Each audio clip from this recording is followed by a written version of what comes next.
समाचारों में आपका हार्दिक स्वागत है। सबसे पहले दोस्तों हेडलाइन मिल गई है, तारीख कब होगी घोषणा, यानी घोषणा डीए की और एरियर की। हाँ जी दोस्तों, केंद्रीय कर्मचारी पेंशनर्स को है इंतजार। और मैं बात करूंगा 22 तारीख को महंगाई से मिलेगी राहत, किस किस चीजों में टैक्स की हुई है छूट और उसका उठाएं फायदा। और मैं बात करूंगा सेना के एक मेजर और हवलदार ने दी शहादत। और क्रिकेट तो खेल रहे हैं लेकिन हाथ नहीं मिलाएंगे, शादी कर ली स्वागत नहीं मनाएंगे। सेना के अधिकारी ने दिया संदेश, अपनी जीत को सैनिकों के लिए डेडिकेट मत करना, अपने पैसा अपने पास रखो, आपके एहसान की जरूरत नहीं है। यदि आपके अंदर इतनी ही दम है तो मैदान छोड़कर चले जाओ, हाथ नहीं मिलाओ, शक्ल मत देखो, गेम भी मत खेलो, तब तुम समझे कि आपके अंदर देश प्रेम है। ये नौटंकी करना बंद कर दीजिए। सबसे पहले देखिए रेजिमेंट ऑफ पार्टी का ताबड़तोड़ फायरिंग और एक नजारा जिसमें इंटीग्रेटेड फायर प्लान और गन्स किस तरीके से एक टारगेट पर एक ही समय पर किस तरह टारगेट को नेस्ता नाबूद कर रही। तो दोस्तों खबरें करते हुए साथ से सबसे पहले मैं बात करूंगा टाइम्स नाउ भारत और फाइनेंशियल एक्सप्रेस जी बिजनेस क्या कह रहे हैं कि केंद्रीय कर्मचारी नोट कर लें तारीख, इस तारीख को सरकार की तरफ से मिलने जा रही है गुड न्यूज, झटके में बढ़ जाएगी सैलरी। इसी तरह की हेडिंग्स होती है, लेकिन आखिर बहुत बड़ी बात नहीं, बात यह है कि डीए की घोषणा कब होगी, आखिर अक्टूबर में कब है कैबिनेट बैठक, क्या दिवाली से पहले मिलेगा। हाँ बिल्कुल दोस्तों, इसी खबर को आज 4-5 पेपरों ने छापा है कि केंद्रीय कर्मचारी के महंगाई भत्ते यानी डीए में जो 3% की बढ़ोतरी तय मानी जा रही है, यानी 55 से 58 हो जाएगा। और उसका घोषणा कब होगी, तो देश के करोड़ों केंद्रीय कर्मचारी पेंशन भोगी इस बात को लेकर के अपना इंतजार कर रहे हैं कि लगातार सरकार कई तरह के ऑफिस मेमोरेंडम निकालती है कि इस बार पे पेंशन जल्दी क्रेडिट कर दी जाए, लेकिन उनको देना है यानी डीए जुलाई, अगस्त, सितंबर का। और इसके लिए अगली कैबिनेट बैठक 15 अक्टूबर 2025 को हो रही है और उसमें यह निर्णय होगा 100% ऐसा माना जा रहा है, क्योंकि आप समझ सकते हो 20 और 21 को दिवाली है। जब ये घोषणा होगी तो ये है कि दिवाली तक पेमेंट भी करना है एरियर का, तो 15 के आसपास या सेकंड वीक में कभी भी घोषणा हो सकती है। तो पहले कयास लगा जा रहा था कि दशहरा के आसपास होगी, मान सकते हैं कि दशहरा और दिवाली से पहले इसकी घोषणा होगी और 3 महीने का आपको एरियर मिलेगा और अक्टूबर की पे और पेंशन में आपकी बढ़ा हुआ डीए के साथ आपकी ग्रॉस सैलरी आएगी। और इस तरीके की ये हर जगह आज खबर है। तो दोस्तों ये मैंने आपके साथ शेयर की और पूरी उम्मीद है, इसमें कोई संशय नहीं है, सरकार बिल्कुल दशहरा के बाद और दिवाली से पहले इसी बीच में आपको एरियर पेड होगा, घोषणा होगी, एरियर भी पेड होगा और आपका जो अक्टूबर की पेंशन और पे के साथ बढ़ा हुआ एरियर आएगा। ये बात सत्य है, जैसा कि तीनों अखबार कह रहे हैं और पूरी तरीके से अभी तक ऐसा ही हुआ है।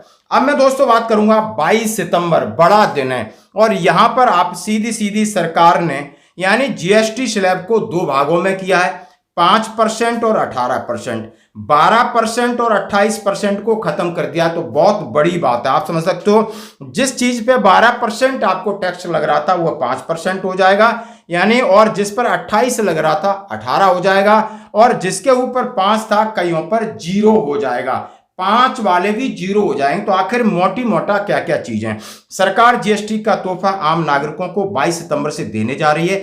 और जीएसटी रिफॉर्म लागू होने से खाने पीने की चीजें, रोजमर्रा की हर जरूरत वाली सामान सस्ती होगी। यहां तक आपका air conditioner, TV, car, bike तक के दामों में बड़ी कटौती हो रही है। और यह बात सत्य है, आपको इस बार दशहरे पे बहुत सारी छूट भी मिलेगी, आपको बाइक और कार खरीदना है। यह कटौती इसलिए हो रही है कि जीएसटी काउंसिल ने 3 सितंबर को बड़ा फैसला लेते हुए जीएसटी दरों में बड़ा बदलाव किया। अब सिर्फ 2 जीएसटी स्लैब 5 और 18 रखे जाएंगे, 12 और 28% टैक्स को खत्म कर दिया गया है। 12% स्लैब में ज्यादातर प्रोडक्ट हैं जो 5% स्लैब की कैटेगरी में रखा जाएगा और 28 वाले को 18 में रखा जाएगा। कुछ चीजों पर जीएसटी 0 कर दी गई है, इसका मतलब 22 सितंबर के बाद जो 0 वाले प्रोडक्ट हैं, आइए कौन कौन से हैं, जिसपे आपका पनीर है, छेना है, पिज्जा है, चपाती है, रोटी, पराठा, कुलचा और आपकी जीवन यानी व्यक्तिगत स्वास्थ्य और जीवन बीमा 18% से 0%, सबसे बड़ी बात है। जीवन रक्षक 33 दवाएं उनके ऊपर 0%, मेडिकल ग्रेन ऑक्सीजन 12% से 0%, और दूसरी कुछ पे आपकी स्टेशनरी के ऊपर भी 12% से 0 कर दिया। जीवन रक्षक दवाओं पर 0% जीएसटी।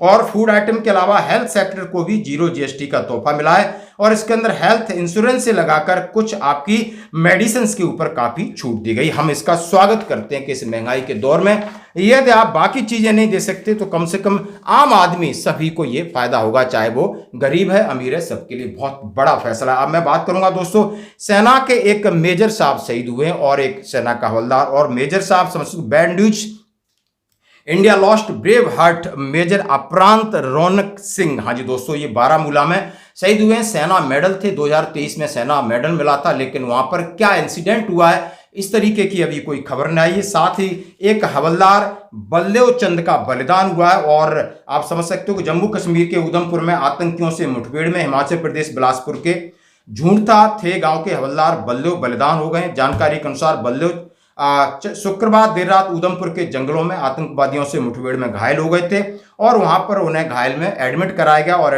इलाज के दौरान उनकी मृत्यु हो गई। उनके पिता चाचा सभी सेना से सेवानिवृत्त हैं और दोस्तों उनके पीछे 7 साल का बेटा, पत्नी, माँ बाप को छोड़कर देश के लिए उन्होंने कुर्बानी दी। हम अपने चैनल की तरफ से इन दोनों सूरवीरों को सैल्यूट करते हैं। अब मैं बात करूंगा दोस्तों, आज है क्रिकेट मैच, बहुत लोगों को इंतजार है, बहुत लोगों को खुशी होगी, लेकिन हमारे अंदर एक दिल है। एक सेना का अधिकारी कह रहा है, देखो कितनी बड़ी नौटंकी की शादी हो गई, अब हम स्वागरात नहीं मनाएंगे। कल ये जो मैच हुआ है ना इंडिया पाकिस्तान का, तो वैसे तो मैं देखा नहीं मैच, लेकिन हमें बाद में पता चला कि इंडिया जीत गई। फिर ये भी पता चला कि हमने हाथ नहीं मिलाया पाकिस्तान क्रिकेट टीम से। और मुझे इतनी शर्म आई इस बात की, यार ये क्या है, हाथ क्यों नहीं मिलाया? हम कितना नीचे गिर सकते हैं। पहलगाम को आप डेडिकेट करना चाह रहे हो, इंडियन आर्मी को आप डेडिकेट करना चाह रहे हो, यार please stop dedicating it to Indian army please. हमें नहीं जरूरत है आपकी डेडिकेशन की। Indian army is a very honourable force यार, इट्स अ वेरी ग्रेसफुल और वेरी डिग्निफाइड फोर्स। हम ये ऐसी छोटी और ओछी हरकत नहीं करते हैं कि हम कुट्टी कुट्टी खेल रहे हैं, नाराज हो गए सर हम आपसे, हम नहीं खेलेंगे आपके साथ में। बच्चे हैं क्या हम लोग? अगर आपने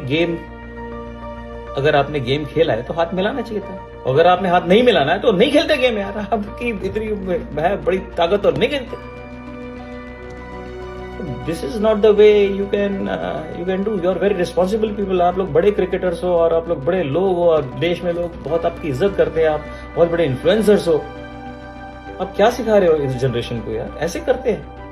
इज दिस स्पोर्ट्समैन स्पिरिट? या तो नहीं खेलते। This is sad. I just wish ये नहीं हुआ होता है। I just wish. सैड।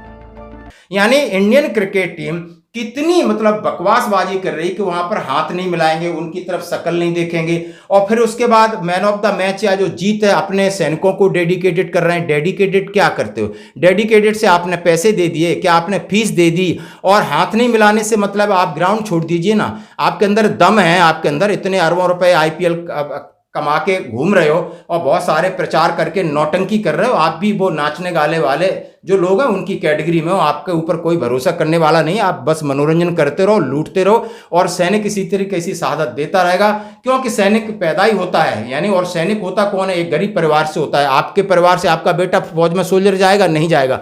किसी नेता का बेटा भाई सेना में है? नहीं है।